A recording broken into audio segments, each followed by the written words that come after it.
The Cleveland Cavaliers opened up their season with a bang, defeating the Toronto Raptors 136-106, and no one was more impressive in this game than Evan Mobley. Mobley entered the year with lofty expectations as everyone is waiting for his breakout season, and so far he's off to a good start. Mobley finished the game with 25 points, 8 rebounds, 3 assists, 2 steals, and 3 blocks, the first time he's ever put those numbers together in a game in his career, and it could be a sign that Mobley is going to be a totally different player this season. One of the things that stood out to me right away is how comfortable Mobley looks handling the ball, and how confident he is in his ability to finish at the rim. In the past, we'd see Mobley defer to his teammates or pump fake like crazy in the paint.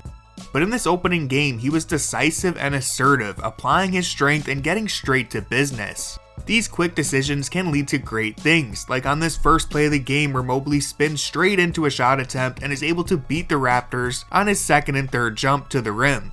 This opportunity wouldn't have emerged if he picked up his dribble right here and tried to pump fake or maneuver around his defender. But instead, Mobley was putting his head down and going straight to the rim, and that's how he should be playing, and the early results of this style have been promising. Mobley scored a quick 17 points in his first 12 minutes of the season, and Kenny Atkinson has his rotations running in quick shifts, so I think we'll see more minutes with Mobley playing in an open court with shooters around him. This play right here is a good example of that. Toronto is spread all across the perimeter, and so when you have a talent like Donovan Mitchell who can penetrate the defense and draw in a help defender, Mobley can capitalize on it with an aggressive cut.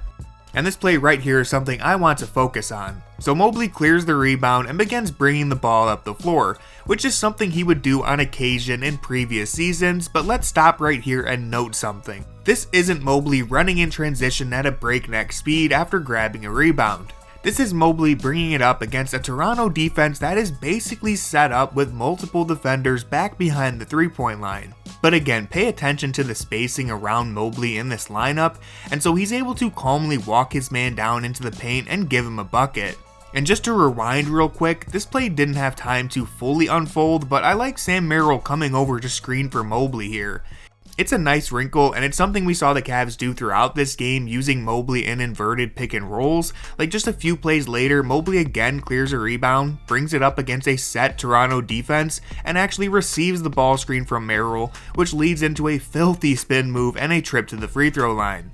Generating more free throws will actually be a key for Mobley, and it's something that I'm watching for. He attempted 6 free throws last night, and that's something he has only done 52 times in nearly 200 games played throughout his career. And since Mobley is a big guy who can attack the basket in a variety of ways, you would hope that he manages to get to the line more often this season, because that should only come natural given his strengths.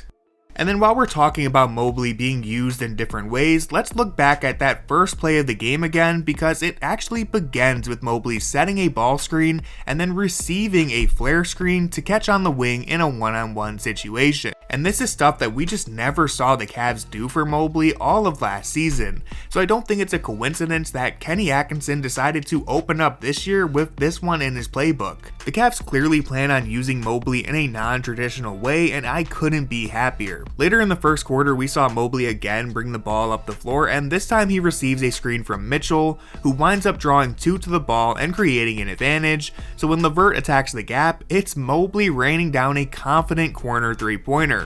So yeah, there's just so many things to be happy about from this first game.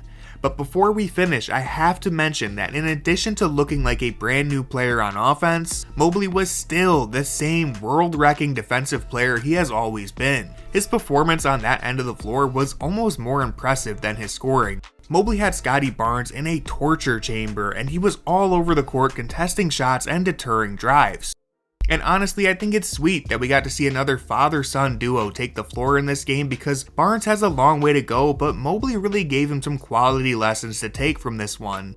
And so packaging all of this together, Mobley has left no doubt that he is one of the best defensive players in the world. I think he'll be firmly in the running for Defensive Player of the Year this season, and if his offensive game continues to blossom, then Mobley might be an early favorite to win Most Improved as well. Now it's only one game, and I'm sure we will see some growing pains once he's facing a better front court, but as of now, things are trending in the right direction for Mobley and the Cavs.